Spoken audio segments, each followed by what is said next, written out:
सुनिए जी, सर्दियाँ शुरू हो गई और इस बार तो सर्दी के साथ साथ बारिश भी हो रही है। हाँ खुशबू, इस बार भगवान भी हम जैसे गरीबों की खूब परीक्षा ले रहा है। बारिश का मौसम तो इस टूटी छत और खिड़कियों के सहारे जैसे तैसे काट लिया। सोचा अब ठंडी आ गई है, कुछ राहत मिलेगी। कुछ पैसे इकट्ठे करके छत और खिड़कियों की मरम्मत करवा दूंगा। लेकिन भगवान को तो कुछ और ही मंजूर है। ए जी, आप इस टूटी छत और खिड़कियों का कुछ करिए। आज जब मैं पानी लेने गई थी कुएं पर, तब गांव की औरतें आपस में बात कर रही थी कि इस बार ठंड के साथ साथ भयंकर आंधी और बारिश भी होने वाली है। आप कुछ करिए, घर की छत और खिड़की की मरम्मत करवाइए। हाँ पिताजी, आप कुछ करिए। रात भर बहुत ज्यादा ठंडी हवा इस खिड़की से आती है, जिससे मैं रात भर ठंड से कांपती हूँ। मैं सब जानता हूँ, पर क्या करूँ? अच्छा रुको, मैं जहाँ काम करता हूँ उस सेठ से कल जाकर पैसे मांग कर देखता। अगर सेठ जी ने कुछ पैसे दिए तो हम अपने घर की मरम्मत कर लेंगे। अगली सुबह मंगल सेठ के पास बड़ी उम्मीद लेकर पहुंचता है। सेठ स्वभाव से बहुत कठोर और निर्दय था। वो अपने मजदूरों पर बहुत अत्याचार करता था। अरे ओ शंभू, जरा संभल के बोरी उठा। अगर बोरी गिर के फटी तो तेरी आधी पगार काट लूंगा। हरिया, तू क्यों बैठा है? क्या मैं तुझे आराम करने के पैसे देता हूँ? मंगल डरते डरते सेठ से बोलता है। सेठ जी, आप देख ही रहे हैं, ठंड का मौसम आ गया है, ऊपर से बारिश भी। हम जैसे गरीबों के ऊपर तो दुखों का पहाड़ टूट गया है। ये सब क्या बड़बड़ा रहा है रे? सीधा बोल, क्या बोलना चाहता है? मालिक, मेरे घर की छत और खिड़कियां टूट चुकी हैं। बारिश का पानी मेरे पूरे घर में टपकता है और ऊपर से ये कड़कड़ाती ठंड। मलिक, मेरी बेटी बहुत छोटी है, उसको बहुत ज्यादा ठंड लगती है। अगर आप मुझे कुछ पैसे उधार दे दे तो मैं अपने घर की मरम्मत कर लूंगा। क्या बोल रहा है रे तू?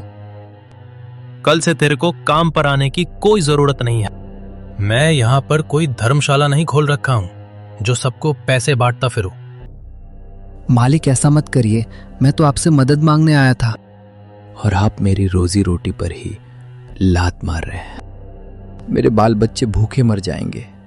मलिक, मुझ पर दया करिए। अरे मरते हैं तो मरे, आज से तुम मुझे यहाँ पर दिखाना नहीं चाहिए।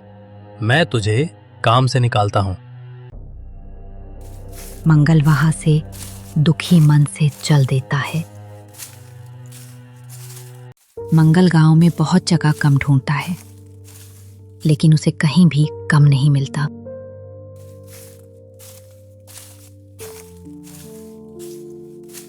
थक हार कर वो ही चाय की दुकान पर बैठा सोच रहा था। रात होने वाली है, अभी तक मैंने छत की मरम्मत के पैसे तो छोड़ो, घर पर राशन ले जाने तक के पैसे नहीं जुटा पाया।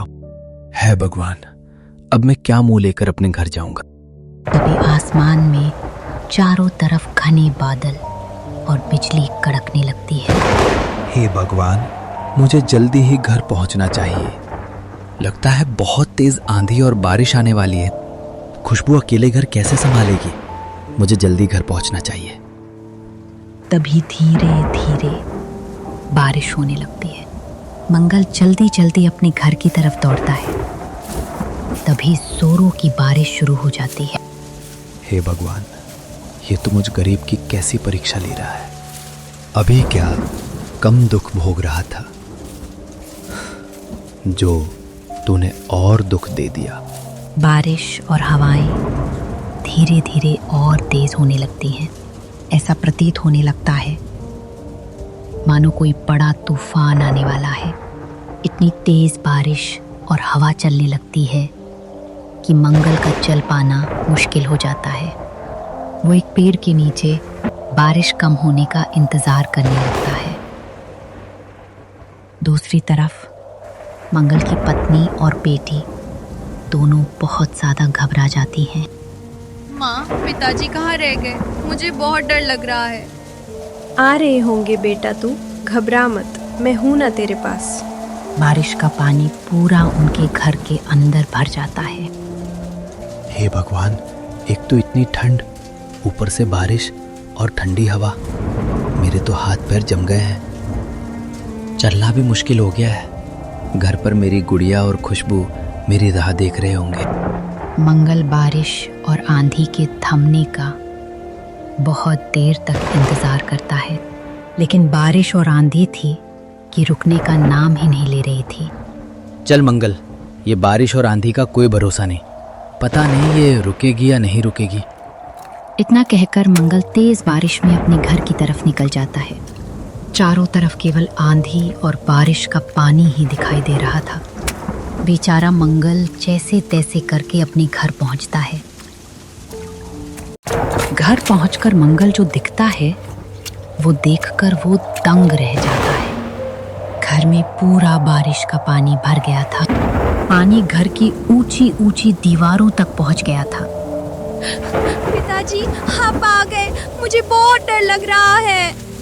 डरो मत गुड़िया, मैं आ गया हूँ, तुम्हें कुछ नहीं होगा। खुशबू, तुम ठीक हो ना? हाँ जी, मैं ठीक हूँ। हमें जल्दी से कुछ करना होगा, पानी घर में बढ़ता जा रहा है। मैंने गुड़िया को ऊंचे बेड पर बिठा दिया है, कहीं पानी वहाँ तक ना पहुँच जाए। चलो जल्दी पानी को बाहर निकलते हैं। दोनों बाल्टी में पानी भर भर के बाहर निकलने लगते हैं, लेकिन इसका कोई फायदा नहीं हो रहा था। बारिश बहुत ज्यादा तेज थी। वो जितना पानी निकलने, उससे ज्यादा पानी उनके घर में भर जाता था। माँ, पिताजी कुछ करिए, ये पानी तो बढ़ता ही जा रहा है। मुझे बहुत ज्यादा डर लग रहा है। गुड़िया, तुम डरो मत, सब ठीक हो जाएगा। खुशबू अपनी बेटी को दिलासा दिलाती है, मगर वो भी जानती थी कि समस्या बहुत गंभीर है और वो कर भी क्या सकते थे। बारिश इतनी तेज थी कि वो रात के आखिरी पहर में जाकर रुकी। वो जैसे तैसे रात काटते हैं। अगली सुबह मंगल जंगल से कुछ सूखी लकड़ियां और खाने का सामान लेकर घर आता है, क्योंकि रात की बारिश में उनके घर का सारा अनाज व राशन बह गया था। वे उन लकड़ियों को जलाते हैं तो उन्हें ठंड से थोड़ी राहत मिलती है। बारिश फिर शुरू हो जाती है और कुछ दिन तक बारिश रुकने का नाम नहीं लेती। रोज रोज बारिश का पानी उनके घर के अंदर भर जाता था। खुशबू और मंगल रात भर घर से पानी निकालते हैं। एक दिन वो घर के अंदर बैठे थे कि तभी बहुत जोर से बिजली कड़कती है और बहुत सारा पानी घर के अंदर आने लगता है। तीनों घबरा जाते हैं। मंगल अपनी पत्नी और बेटी को लेकर घर से बाहर निकलता है। ए जी, ऐसे कब तक चलेगा? ठंड और बारिश है कि रुकने का नाम नहीं ले रही है। पूरा घर पानी भरने से अंदर से खोखला हो गया है। भाग्यवान, तो हम कर भी क्या सकते हैं? कोई और रास्ता भी तो नहीं है। वो आपस में बात कर ही रहे थे कि बहुत तेज बिजली उनके घर पर गिरती है और उनका घर टूट जाता है। हे भगवान, अच्छा हुआ जी हम तीनों घर के अंदर नहीं थे। हाँ भाग्यवान, तुमने एकदम सही कहा। लेकिन अब तो हम बेघर हो गए। इतनी ठंड और बारिश में हम कहाँ जाएंगे? हाँ, तुम सही कह रही हो। इतनी बारिश और ठंड में तो हम लोग भीगी भीगी कर ही बीमार पड़ जाएंगे। सुनिए जी, आज रात कहीं सर ढकने को मिल जाए। कल सुबह हम कुछ उपाय कर लेंगे। आपके जिगरी दोस्त मोहन भैया, उनके यहाँ चलते हैं, उनसे मदद मांगते हैं। हाँ भाग्यवान, तुमने एकदम सही कहा। वो मेरे बचपन का दोस्त है, वो हमारी मदद जरूर करेगा। वो तीनों बारिश और ठंड से बेहाल मोहन के घर की तरफ बढ़ते हैं।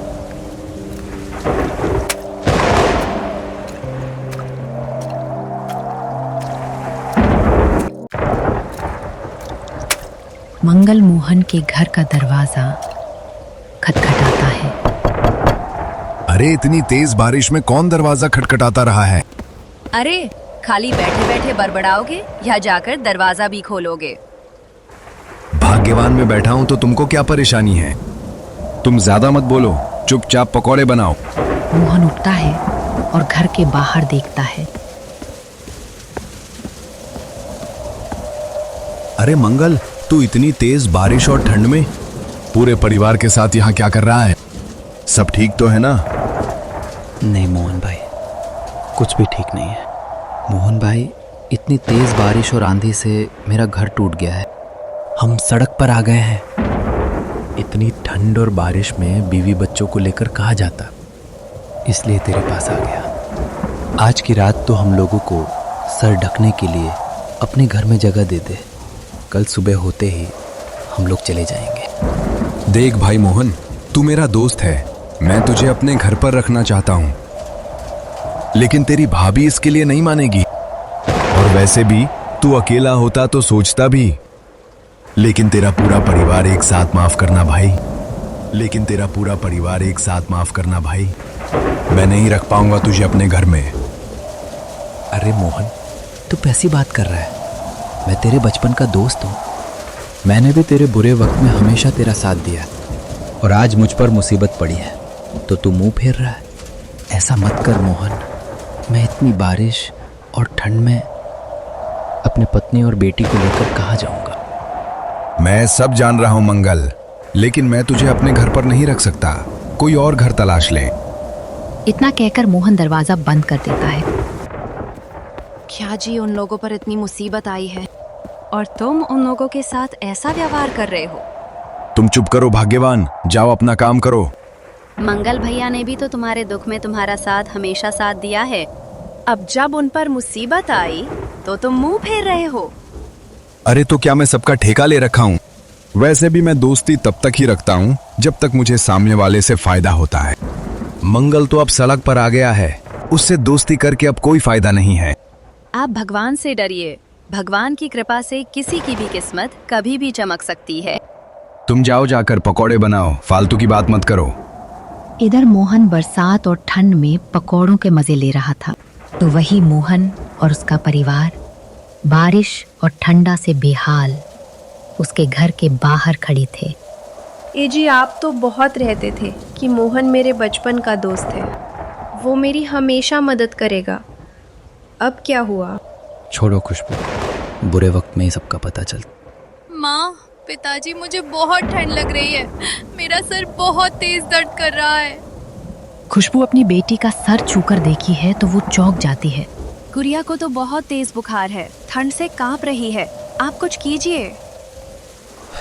चलो मुखिया जी के घर पर चलते हैं। पूरे गांव में अब वही है जो हमारी मदद कर सकते हैं।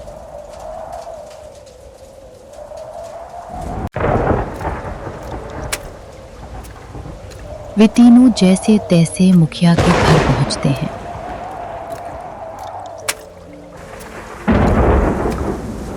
मुखिया जी, अरे ओ मुखिया जी। हाँ भाई, मंगलवा बोल का हुआ? कैसे आना हुआ इतनी रात में? काहे कुंडी बजावत है? मुखिया जी, वो बारिश से मेरा पूरा घर टूट गया, मैं बेघर हो गया हूँ, मेरी मदद करो। आज रात अपने घर में ठहरने दो। क्यों भाई, मैंने तुम लोगों का ठेका ले रखा है क्या? पता नहीं तुम लोग कहाँ से चले आते हो मुंह उठा के। मुखिया जी, आप गांव के कर्ता धर्ता है। अगर बुरे समय में आप ही हमारी मदद नहीं करेंगे तो और कौन करेगा भला? अरे मुखिया हूँ तो क्या हुआ? मेरी हवेली कोई धर्मशाला थोड़ी है। अब तू यहाँ से चुपचाप जा रहा है या नौकरों से धक्के मार के निकलवाऊं? मुखिया ने उनकी एक भी नहीं सुनी और उन्हें धक्के मारकर हवेली से निकलवा दिया। रात भर वो कभी किसी रिश्तेदार का तो कभी दोस्त के घर का दरवाजा खटखटा रहे, पर किसी ने भी उनकी मदद नहीं की। थक हार कर वे बेचारे एक पेड़ के नीचे बैठ जाते। आज दिखा दिया लोगों ने, कोई किसी का अपना नहीं होता। आप हिम्मत मत हारिए जी, ऊपर वाला सब देख रहा है, वह हमारी जरूर मदद करेगा। एक दिन हमारे भी जरूर दिन बदलेंगे, और जिन्होंने आज हमें आंखें दिखाई है ना, भगवान उनकी आंखें एक दिन जरूर झुकाएंगे। वे रात भर ऐसे ही बारिश में भीगते भीगते अपनी किस्मत को रोते रहे। भाग्यवान, तुम यहीं पेड़ के नीचे मुन्नी के साथ रहना, मैं कुछ खाने पीने का इंतजाम करके आता हूँ। अच्छा जी, ठीक है, पर जल्दी आना शाम होने से पहले।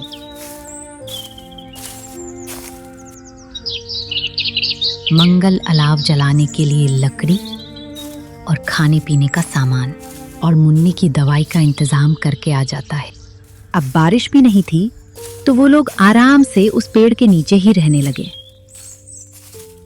एक सुबह मंगल का दोस्त मोहन वहां से गुजरता है। अरे भाई मंगल, तेरे इतने बुरे दिन आ गए जो इतनी ठंडी में ऐसे पेड़ के नीचे रहना पड़ रहा है। थू थू थू, मुझे देखकर बड़ा अफसोस हुआ। बस मंतू भाई, वक्त वक्त की बात है। आज तुम्हारा समय है, तुम हम पर हंस लो। कभी ऊपर वाला हमारा भी समय लाएगा। अरे सड़क पर आ गए हो फिर भी इतना घमंड, ऐसा क्या हाथ लग गया तुम्हारे? चलो कोई ना, तुम ऐसे में ही खुश रहो। मोहन मंगल का मजाक बनाकर चला जाता है, जिससे मंगल और खुशबू की आंखों में आंसू आ जाते हैं। भाग्यवान, तुम इसकी बात को दिल पर मत लेना। चलो ठीक है, तुम खुद का और मुन्नी का ख्याल रखना। मैं कोई काम देख कर आता हूँ।